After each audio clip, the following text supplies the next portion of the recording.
Yeah, I mean, Peter, obviously the Champions Trophy, the final is obviously coming up now. We know who the finalists are going to be.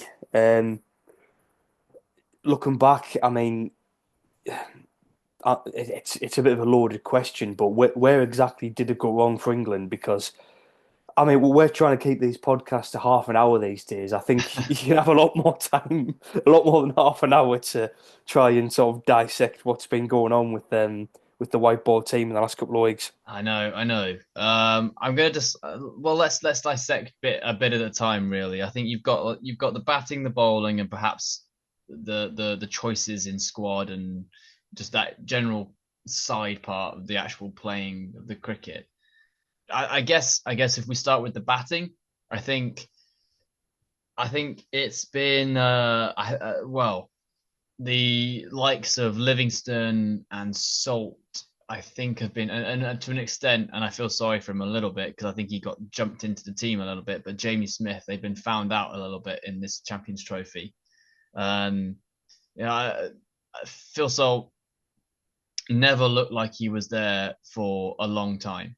The South Africa game was, and we were speaking at the time during the South Africa game, and I said, "This is the most Phil Salt innings I have ever seen." And from ball one, I knew exactly what was going to happen. And I think everyone that was watching that game, that knows cricket, that knows English cricket, also knew exactly what was going to happen. He was going to try and hit everything for six, hit everything as hard as he could. And I think the first ball he hit for four, then he wafted at two and missed. Then he almost got caught on the fourth, and I think either the fifth or the sixth ball he was out, and it was obvious what he was going to do. Whereas all the other teams that have been successful in this series, the Champions Trophy, you look at the Indians, you look at the New Zealanders, even South Africa as well, Afghanistan, they have built progressively up. There's no one in those teams that's going all hell for leather from ball one, trying to hit the thing as hard as they can. Um, and Liam Livingston's very similar.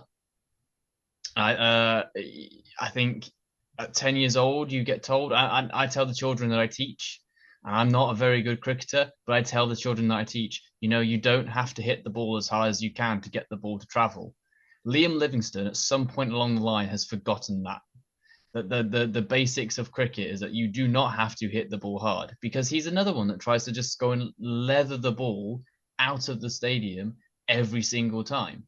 And again, he was the same against South Africa. Is that you saw that coming a mile off, and he could have the keeper. He got stumped, didn't he, against South Africa? The keeper could have held the ball, gone and got a cup of tea, come back, still waited, and Livingston wouldn't got anywhere near to getting back into his crease. He'd gone so far down.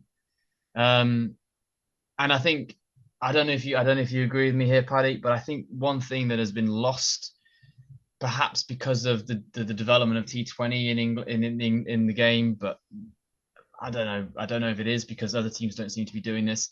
Is is the value of the wicket? Livingston and Salt are prime examples of this. I think Jamie Smith, to an extent, is this as well. There is no value to their wicket. They don't care. Caring is the wrong word, but they don't seem to know and seem to really think that actually, if I stick around here, I'll get more runs than if I go for 20 quick ones. What do you think? Yeah, I totally agree, Pete. I think it's a case of, I mean, the struggles of especially the 50 ball, 50 over team. It's always used as like evidence and like ammunition to have a pop at the 100. And I used to kind of think, oh, that's just, people wanting to, not change their ways and it's like, they don't want to accept like there's a new form of cricket around. But I know, I mean, in the last few months, like I'm starting to really see where people are coming from because if you look at how much, how, I mean, I think that the stat was like, mate, I might be wrong, but it was something like England's ODI team have lost, it's like eight of the last nine or nine of the last 10 games. And it's like, I mean, that's frightening. But it just seems like there's no kind of there's no reflection and there's no one kind of going, right, we need to kind of stand up and we need to have a good look round and see what the issues are here.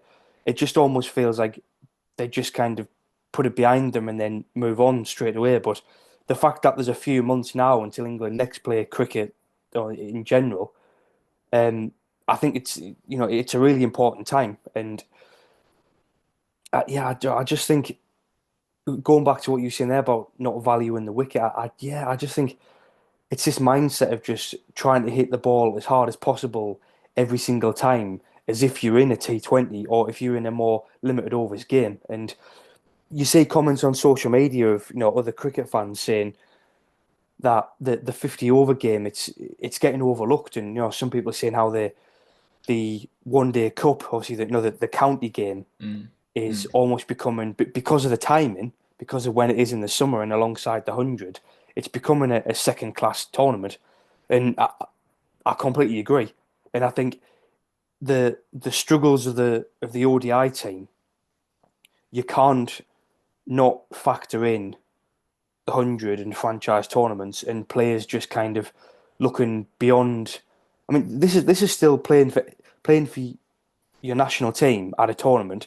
Yes, it's not a World Cup, it's not one of the big tournaments, but it's an international tournament, knockout tournament, chance to win a trophy, and we've gone there. And I mean, apart from, to be honest, I got reeled in because after watching that Duckett innings against Australia, I was thinking, okay, 350, this is good. Like, we've got some players in the team who are actually kind of, they're going to stick around and get the runs and not just chuck away the wicket. But, I think we lost that one. You think, okay, it's annoying. Australia, a good team.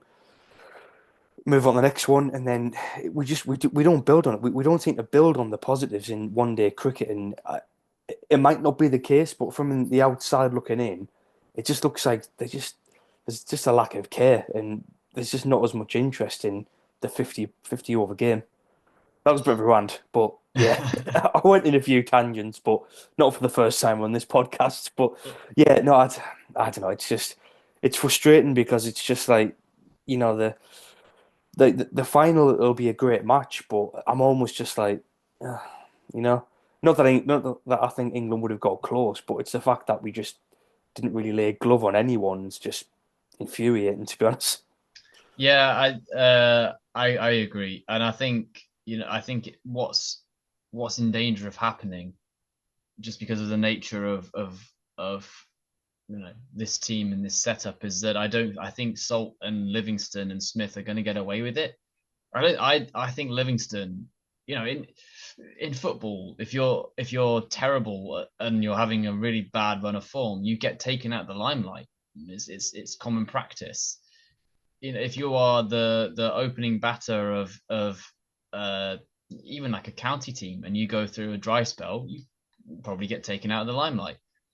This I don't think it's going to happen to Livingston. Livingston's been talked about as a potential replacement for Buttler. He shouldn't. He needs to go back and rediscover form. He cannot be in this setup whilst he's doing what he's doing. And that adds to the lack of value to the wicket because that you're going to go down, dance down the pitch, get out for six from three or something like that, hit three nice fours and get out, and then be in the team the next time because your place is safe. That's not going to work. It isn't going to work. I will say you were saying about Duckett and I'll add Root in there as well. Mhm. There are some positives to take. Duckett looks like a good find as an opener, and Root is still showing his class as an ODI batter and general just a batter all around. I think I think when we had Roy and Bairstow as our openers, the whilst they were ultra aggressive, and they were, you can't deny that. And when we had also had Alex Hales at three as well, ultra aggressive, but they weren't. They had value to their wicket, and they wanted to go and make hundreds. And I don't see this England team apart from Duckett and Root really having that same value to their wicket.